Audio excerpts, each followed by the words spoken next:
2024 оны байдлаар Монгол улсад 600 орчим хүн бөөрийн дутагдлаар онцлогджээ. Үүнээс 167 нас орсон гэх статистикгүй. Тэгвэл нас оролтыг бууруулж, диализын аппаратын хүртээмжийг нэмэгдүүлж, өвчтний насжилтыг уртасгах үүднээс улсын хурлын гишүүн Алдар Жавхлангийн дэмжлэгээр хаалт дүүргийн нэгдсэн эмнэлгийн өргөтгөлийг ашиглалтад орууллаа.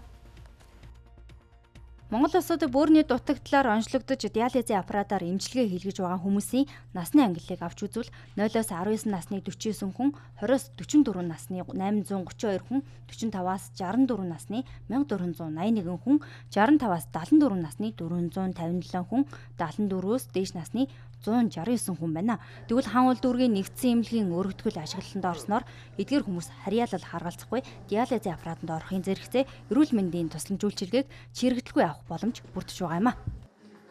Манай гемодиализ эмчилгээний төв нэгдснээр одоо бид нар 24 өвчтнийг 7 хоногийн 3 өдрөөр 4 цагийн турш одоо 2 сенсор эмчилгээ авах боломжтой болж байгаа юм а.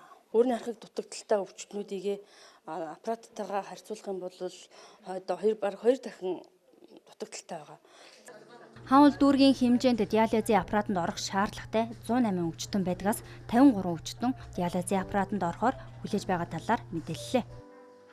Энэ эмнэлэг маань 40 жил болсон юм хуучин эмнэлэг. Сүүлийн 2 жил дүүргийн засаг дарга Алдар Жавхлан одоо бол за энэ асуудлаа бид нэр танилцуулсан.